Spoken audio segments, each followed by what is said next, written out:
and welcome to Your Creative Midlife. I'm Betsy Bush. Earlier this year, I talked with Graham Broyd, a banker turned author who told me about writing his first book, Backpack Jacket Surfboard, and how he connected with the publisher Advantage Press, his work on the manuscript with a team of editors that pushed him to deepen the story to connect with a wider readership while still keeping his distinctive storytelling voice. Well, the book launched in mid-August, and we have another episode with the formal launch before a packed house where many books were sold and signed. Now comes the hard part, selling the book. Graham, thank you so much for being here with me again on Your Creative Midlife. So tell me, how is it going? I think a lot of people think, I've written it, it's published, it's out in the world, I'm done. What do you say? Well, first of all, it's lovely to be back, Betsy, and thank you for inviting me. It's been a journey. Mm-hmm. It's been a surprising journey. And I think for context, one has to know, I know nothing about this space. Right? I'm a first-time author. I have no background in the literary space. And so almost every week has been a new learning experience on how to get this book out there and to help with its sales process. So you launched the book in your community, which was the Scarsdale Golf Club, filled to the brim with about 160 people from different facets of your life. You've had several different jobs in different companies. You have a wide circle of friends, etc. You even had baristas from your local Starbucks. And I think that says a lot about your gift for friendship, your interest in people, and that is something that's helping you sell the book or sell your story, getting people interested in you. Yes, and I think my initial aspiration was to self-publish and send, because I didn't think anyone would buy it, send to 30 or 40 friends, 10 of whom I thought would buy it. Right? Now, I did aspire to sell it more broadly, but that more broadly was initially, let's see if I can sell 100. Right? Let's see if I, and of course that 100, where is that going? It's going to the network. It's going to the people who I know, who by knowing me and knowing the book is, stories about me, could be enticed to buy a copy. Mm-hmm. And the great skill that I'm trying to learn is to get it beyond there. But just a moment on that network at the start. So you have to recognize yourself. And I have become a walking, talking billboard for my book. I Be careful. People go, oh no, here he comes. I think it's already at that stage, and I think there's a lot of books that one could write. If you write a fiction book, and it's about teenage vampires, right? Well, how many of your friends are going to want to read that? Some may, but a lot are not have any interest. Or even if it's nonfiction, if I'd written a book on, running techniques, well, there's a group of people who are going to be interested in that, and a lot of are not. And maybe it's a little vain, but I actually think, the book that I've written, for almost everyone who I meet, would enjoy it. And it's broad enough in its themes that, and maybe I'm wrong, but so far the experience is that actually turns out to be true. Well, this was one of the things your editors were helping you do, was to broaden the appeal of your story. So it isn't just, this sounds just like Graham, right? So run down the different things that you've been doing. You had your big launch party in mid-August, and then you've done some other things too. Yeah, so there's things that I've done, and there's also things that the publisher's done, right? And maybe we should address them a little bit separately. Mm-hmm. So the things that I've done is at the instruction, really, of the publisher. If I wanted this to sell, their view was if you stick this book in a bookstore, because it's not such a specific genre, no one is going to find that book and buy it. But if you go out with the book and you tell people what the book is about, they will buy it. So get out there. And so the kind of things that I've done is I've done podcasts. Right? This is not my second or third. Right? I have one tomorrow, as well as today. I have done book launch events, both across the country and internationally now. That's right. You did one in London. I did one in London that was ago. just fantastic, and I loved it. Again, my network. Right? This wasn't literary people from newspapers. This was my network, but effectively everyone there either had the book or bought the book, and those people, I know, in many circumstances, are sharing their love of the book with other people. So that is effective. I've been to Atlanta. I'm going to Dallas. I'm going to Yorktown in New York next week.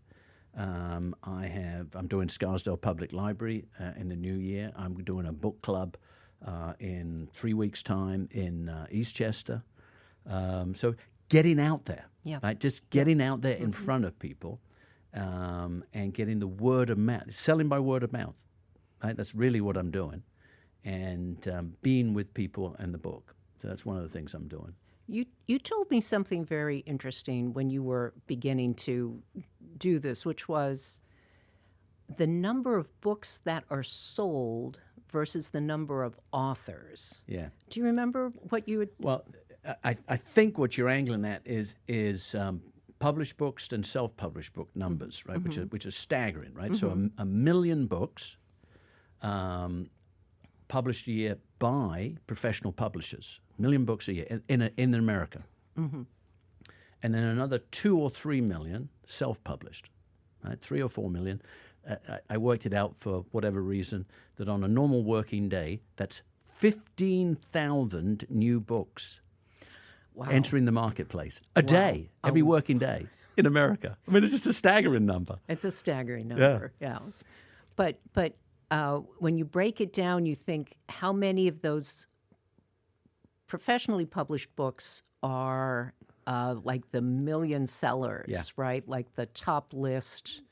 What Dan Brown now has a book out, a new book out. It's a real pyramid. It's a shocking pyramid, right? So these are the numbers as it has been explained to me.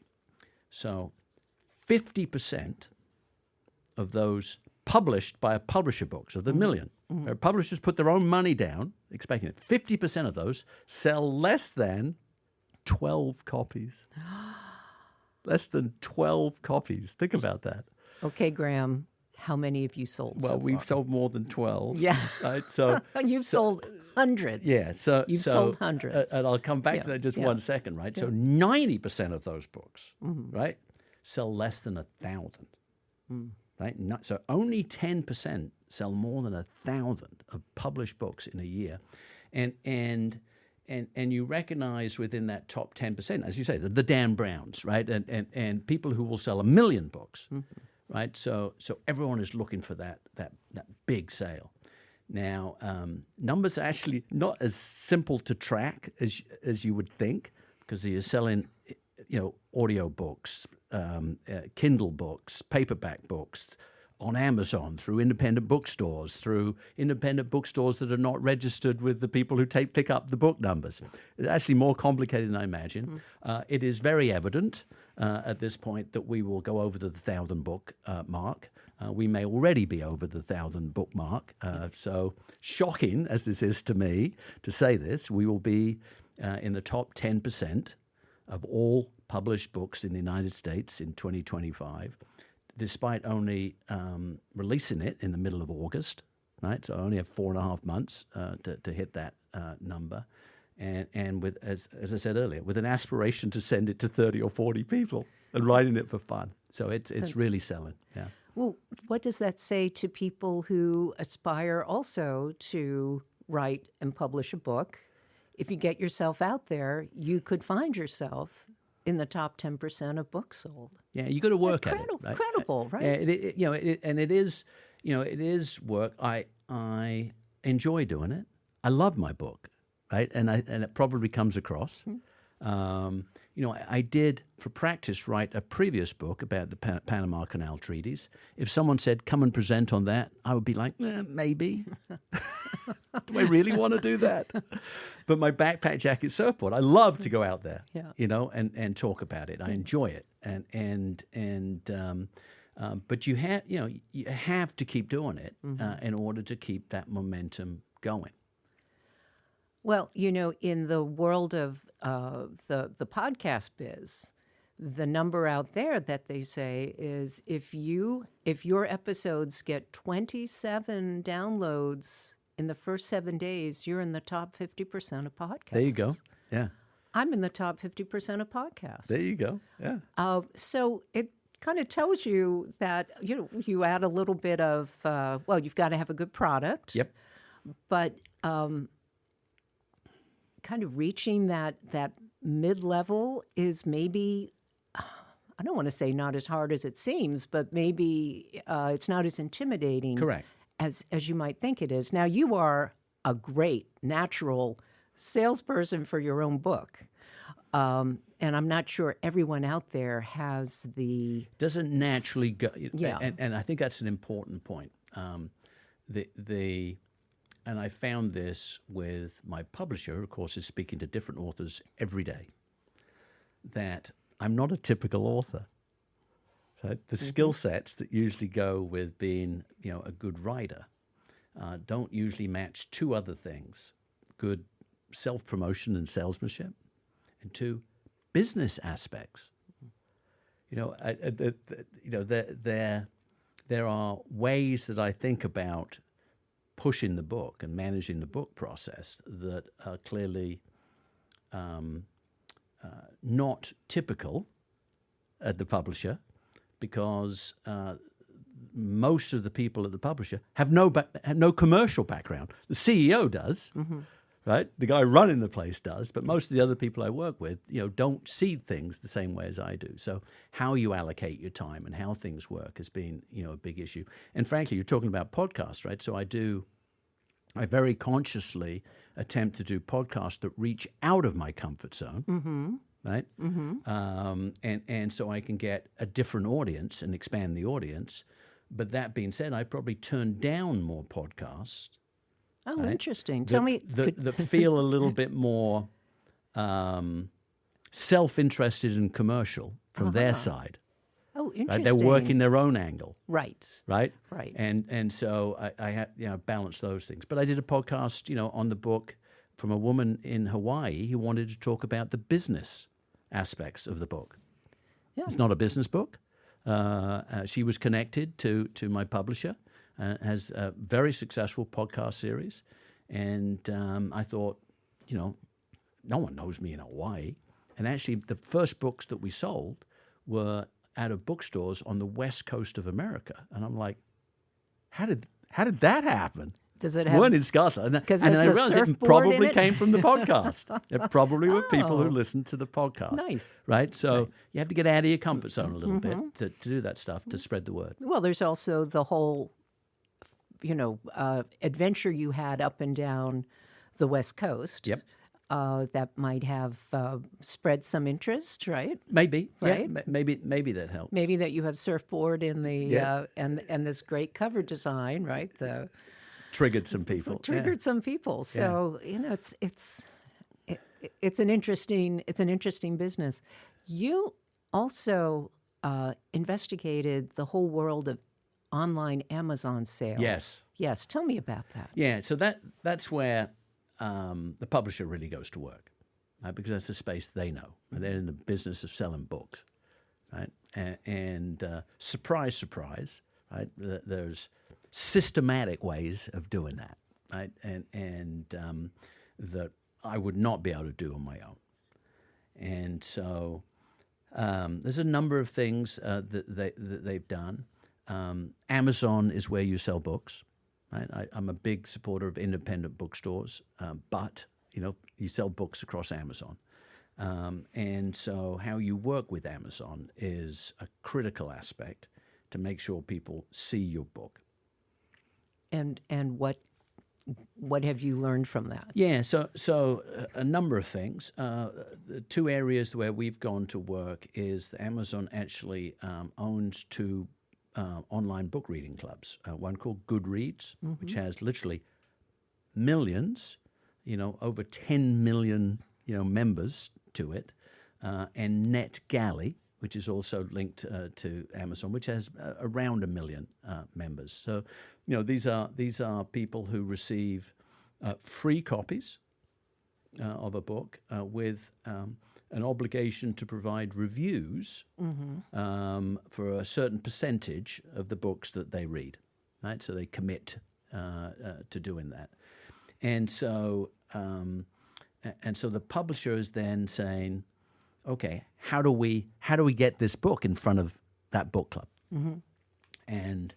And so they'll do the work to work out who reads this type of book. So then you have to define the book. We defined it in the genres of travel, in the genre of memoirs and biographies, and in the genre of humor.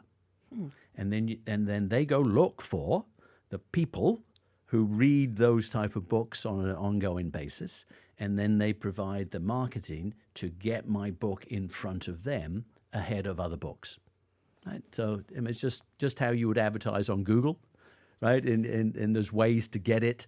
There's ways to get it free of charge, higher up that list from using certain words, right, and certain triggers, right? You have to learn what those are. There's people who have those skill sets. And then you have to pay, right, to move up those scales. And you want to make sure you understand the audience you're aimed at, right? So that's stuff that, I can help point the publisher, but that's stuff that they have to do to help that. And so that's been, that has been the mechanism, largely how I've reached my non-network, right? The people who I don't know. Yes. And so that's been a very interesting experience for me to see as well. How about getting into, say, the New York Times Book Review or I don't know if Washington Post has book reviews anymore, but those kind of establishment channels.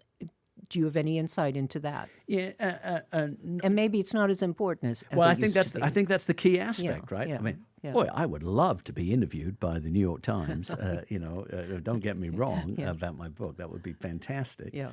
I don't think it's as important, right? Big podcast, big Amazon position, right? Enormously helpful these days in moving the book. I'll give you just kind of one example. We did a promotion on Amazon for the Kindle version. Right? I have a paperback, I have a Kindle, and I have an Audible book, all on Amazon. And we did a promotion at no expense to me. Nice. Right? Actually, Amazon takes the hit. They drop the price of my Kindle from $9.99 to 99 cents, right? To drive viewership to Amazon. Think about that, using my book to drive viewership to Amazon. It sounds a little bit backwards, but that's what they do with certain books. So I sold 326 Kindle books in 2 weeks after they did that. Wow. In 2 weeks. 14 days. And, and I would say of those 326, over 320 of those were to people I have never met, never spoken to, never seen. So it is possible to get outside that group of friends, the ones that you thought would enjoy. If they like the book. Yeah. Right? I mean, not to be missed, right? The people generally won't pick things up that they don't expect to like. Right. So we've done enough to encourage them, right, with the subject matter. Going back to what you said earlier about how the editorial staff had been able to pull some of this stuff out of Graham's silly hitchhiking stories to resonate with people. And really my favorite takeaway for the whole book experience at this point is that the reviews from the people who don't know me are better than the ones from the people who do know me. That's not to say that those ones who do know me aren't bad, but I've had moving reviews. People, really touched me. Wow. From what they've written. I have well over 50 reviews now on Amazon. Over 90% of those are 5-star reviews. My second Amazon review was a 2-star review, but actually what they said I thought was okay, a little low on the number of stars. Since then, I think I've had 5 4-star reviews, and every other review has been a 5-star review. And as I say, the initial ones were from people I knew, but ever since then, the great majority of them have been from people I don't know, and the book is clearly resonating with them. Yes. With people who've never met me, never spoken to me, and they're taking things away from the book that weren't necessarily intentionally written.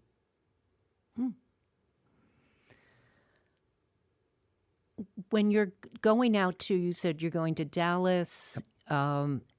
How are you able to make those connections? Yeah. Are those business or friend connections that you're? Personal. They're personal. So, and again, it's work, right? You have to make a decision you're going to do it. So, for instance, I'll tell you about Dallas. So, in the book, there's a significant chapter you'll know, but many other people won't, about my father's war experiences, right. And him traveling across to the United States during the war in the Queen Mary, and going to train to fly out of an airstrip in a little town called Terrell, Texas, and the fact that we found a museum there to the British Air Force training cadets. An amazing story in the book. Yes. So guess what? I wanted to go and present in the museum. Oh my gosh! How cool would that be? Oh, awesome! Right? Yes. And so I've been there. Yeah. Right. So I called them. I told them the story, and I said, what are the chances that I can come down there? I knew they did events from time to time. And I'd have to say the initial reaction was kind of, who is this guy and what is he saying? But I kept going, and they're now very excited. The marketing will be going out probably next week. In the Dallas area, it's about half an hour outside of Dallas, and the local bookstore, right? Because it's a museum, yes, right. So I have to find a local bookstore who can bring the books along to be sold in the evening. So I look them up. Yeah. I call them up, and I say, "Hi, I'm an author," and we take it from there. And they're excited to come, and then I have to find someone to interview me. Right? And you don't want me to come down and do that, well, right? There's a limit to the expense budget for your travel. So there's a number of different things you have to pull together, and frankly, that's not what the publisher's going to do, right?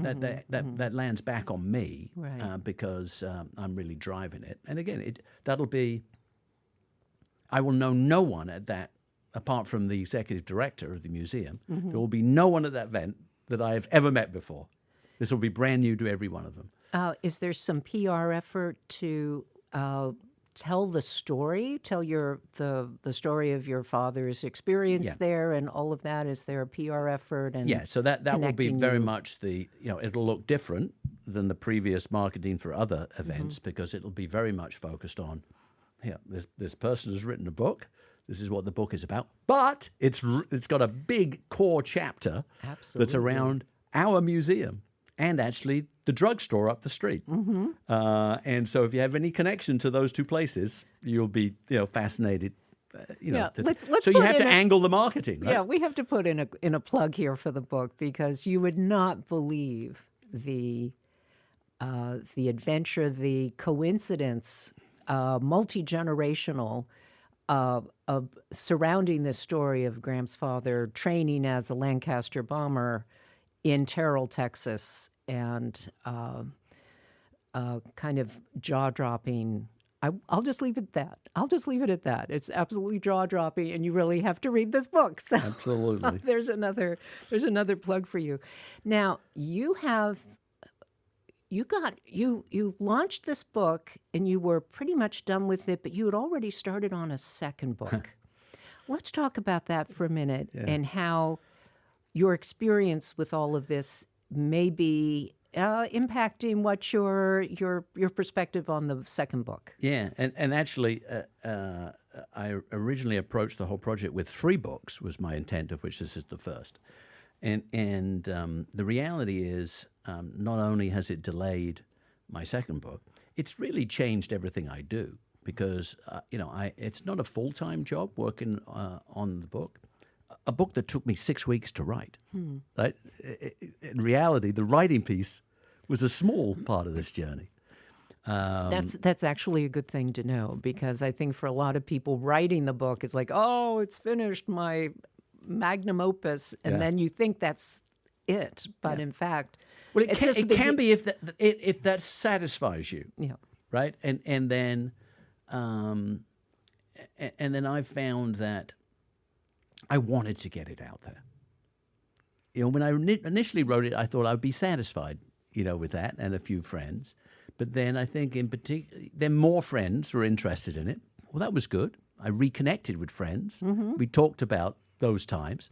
That was nice. Yeah. So I think I want more of that. Mm-hmm. And then people who didn't know me started to feedback, and I'm like, oh my goodness, right? They love this book.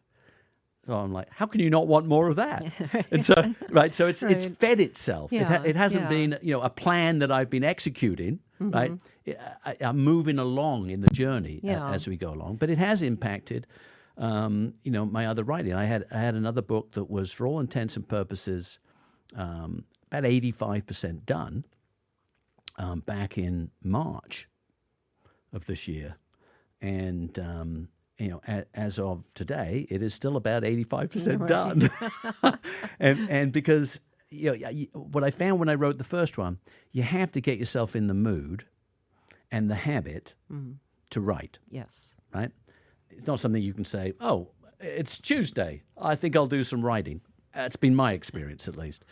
And so I really haven't had uninterrupted time to get back into the mood of doing that. You need to put your head in another place. You do. Right? You do. Let me just say something about what you were talking about, the success of the book. I think what people are also connecting to is the meta-narrative of the book, which is you had another life, you wrote this book, and now you're on a journey that a lot of us are really cheering you on, because we love to see someone be able to have a creative midlife, to pivot from a business career to a being a successful author. Yep. And a lot of us love to see other people do that. Yep. And I think that's one reason why people are connecting, is that there is a larger narrative that's not necessarily in your book. And I think, your podcast very much taps into that. Yeah. And I think that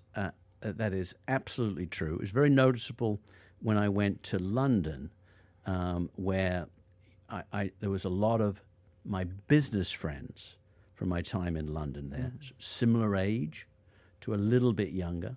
So a lot of people looking at the end of their career and what do they do, and you could feel that sense of, oh my goodness, look what he's doing.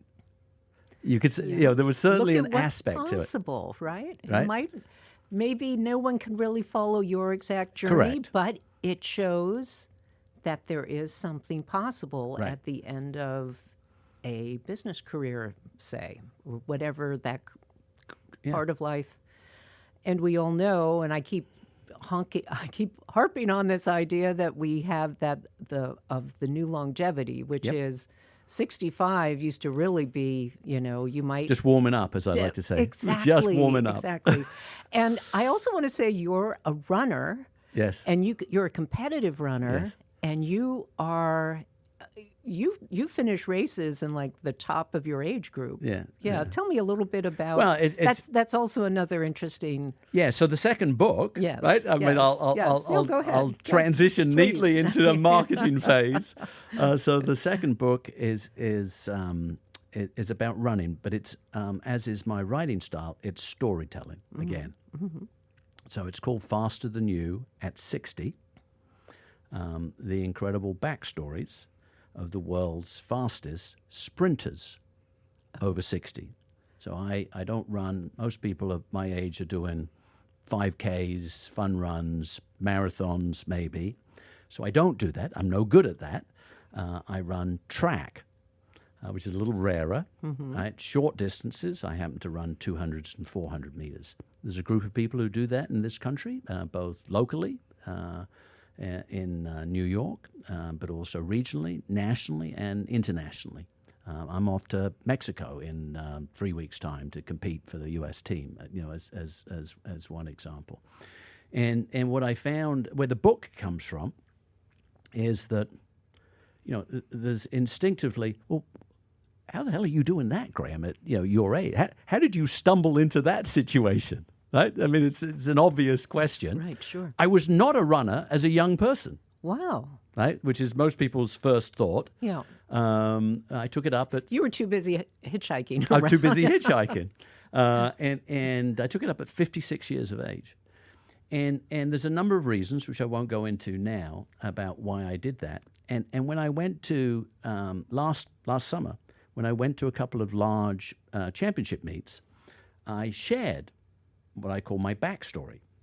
This is how I got back into this sport or into this sport at this age, because I think it's actually an interesting story. And then what played back to me 6 consecutive times were the person who I was speaking to felt comfortable to tell me their backstory. And all 6 of them, one after the other, over 2 meets, over a 3-week period, blew me away. They were all 10 times more interesting than mine. I was almost embarrassed that I told them my story. And so I just thought, oh my goodness, right, this is really good stuff. These are great stories. I've got to write this down. Yeah. Can you give us just briefly what some of those backstories are? Yeah. So probably my favorite, because it's the last one I looked at. A 62-year-old woman brought up in the Soviet Union, brought up in an orphanage for abused children, right, in Lithuania, with stories, some of which I could not put in the book, frankly, who at almost 14 years of age, her gym teacher, a phys ed teacher, just noticed the way she moved in class and introduced her to a track and field coach, local track and field coach in Vilnius, Lithuania. At the time, they had to put her on a nutrition program. She was tall, and she, after 6 months of being on that nutrition program, she weighed 80 pounds. First time she ran, she said she literally thought her legs might break. They were so thin. Oh. She said her knees, a lovely phrase, her knees stuck out in all 4 directions. Oh. That's how thin she was. Wow. 2 years later, she was the Soviet Union's longest long jumper and fastest hurdler as a school child. Wow. And she traveled the world. She was put on the Soviet Olympic development team, given an apartment, fed properly, right? Traveled, Cuba, East Germany. Think about it. North Korea, as a 16 and 17-year-old girl with her background. And then she noticed, and her coach, that coach, by the way, when she was 14, is still her coach today. Oh. He's still in Vilnius, Lithuania. He's in his 90s, and she still leans on him for all her advice. Anyway, she noticed that her fellow colleagues on that development team, the other girls on the team, their voices were deepening, they were growing facial hair, and they were becoming very muscular And her and her coach opted out, which is one hell of a decision. Yeah. Given the background that she had, which was literally nothing. And so she left the program. Wow. So that she didn't have to be given the... She never saw anything, Yeah. right? She saw the results. And they just decided, the two of them, that this was not for her. So let's fast forward. It's a long story. Let's fast forward, right? So today, she's a cleaning lady in Memphis, Tennessee. She cleans houses. She loves to clean houses. She learnt it in the orphanage. She said, I'm very good at it. She hitches, not like I used to hitchhike, but she gets rides to national meets, sometimes driving 10, 12, 14, 16 hours to get to a meet. She shares a room in an Airbnb, not sharing an Airbnb, but the room at an Airbnb, and often walks to get to the meet. She presently holds 8 world records. She is an unbelievable athlete. Wow. When you meet her, I actually interviewed her. I watched her compete. You can't help but go and watch her. I interviewed her for the book, but I actually hadn't stood with her in person. And when you stand with her in person, she gives off like this incredible aura of a great athlete. Her posture is perfect, and she looks like she could just float as she walks away from you. And so there's one story. As I say, what is my story in comparison to this, right? It's nothing. Unbelievable stories. And I've got, 20 of them. And so, that's one of my favorites. And I think they're just, and a little bit like Backpack Jacket Surfboard. There's a story. They're interesting. In some cases, they're funny, and sometimes they're moving. But I think there's also massive learnings, right? They're very formative experiences that people can learn from by reading it. It also, again, like Backpack Jacket Surfboard, I found it gives a real microcosm of America in the 1970s and 80s, when most of these people, right? So I go back into their background to find, the first story is about someone in the Soviet Union, but I have, 7 African Americans, in those stories, and their backgrounds as their opportunities when they were starting out on their journey, athletic journey, is interesting. Right? How do you think your background or your experience as a runner has allowed you to gain their trust, entry to their backgrounds, their history, their story, and also how you might be able to portray, what's involved in running, especially at this age? Yeah, I think it would be very difficult to do without understanding what goes into being a competitive athlete, in particular a competitive runner. So I think that's a minimum requirement.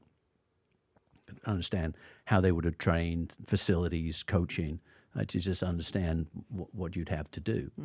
And I think also, all these people are people I've got to know. And so you have to get to know them in order for them to tell you that kind of story.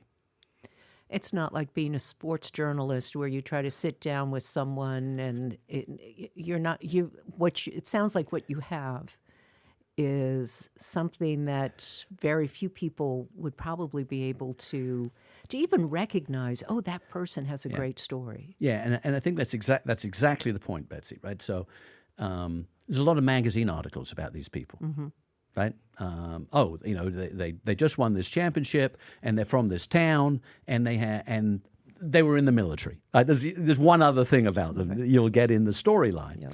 And so when I've interviewed them, one of the first things I always have to say, it's not a magazine article, right? This is not a 200 or 300 word essay, right? I'm writing 3,000 words roughly, depending on the person, the story. Some go to 5,000, to get further in. And even for my reading audience, because, of course, I'm in marketing, I think about the reading audience. Of course, there's a lot of athletes who know these people, and they'll know a little something about them.